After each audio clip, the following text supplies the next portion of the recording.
வணக்கம். ஆகாஷ்வாணி புதுச்சேரி செய்திச் சுருக்கம் வாசிப்பவர் வான்மதி. குடியரசுத் தலைவர் திருமதி திரௌபதி முர்முவை மத்திய உள்துறை அமைச்சர் திரு அமித் ஷா நேற்று சந்தித்து பேசினார். குடியரசுத் தலைவர் மாளிகையில் நடைபெற்ற இந்த சந்திப்பின்போது நடப்பு அரசியல் விவகாரங்கள் குறித்து விவாதித்ததாக தெரிகிறது.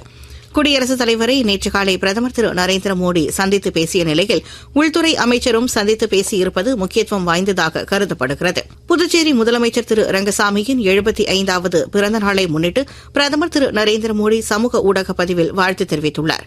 அதில் அவர் புதுச்சேரிக்கு சிறந்த தலைமைத்துவத்தை வழங்கி மக்களின் விருப்பங்களை நிறைவேற்றி வரும் திரு ரங்கசாமி நீண்ட மற்றும் ஆரோக்கியமான வாழ்வை வாழ தாம் வாழ்த்துவதாக மேலும் பதிவிட்டுள்ளார். குஜராத் மாநிலம் பாவ்நகர் ரயில் நிலையத்திலிருந்து பாவ்நகர் அயோத்தியா கண்ட் வாராந்திர ரயில் சேவையை நேரடியாகவும் ஜபல்பூர் ராய்ப்பூர் மற்றும் ரேவா புனே இடையேயான 2 புதிய ரயில் சேவைகளை காணொலி வாயிலாகவும் நேற்று தொடக்கி வைத்து பேசிய மத்திய ரயில்வே துறை அமைச்சர் திரு அஸ்வினி வைஷ்ணவ் நாடு முழுவதும் 1300 ரயில் நிலையங்கள் மறுசீரமைக்கப்பட்டுள்ளதாக கூறினார்.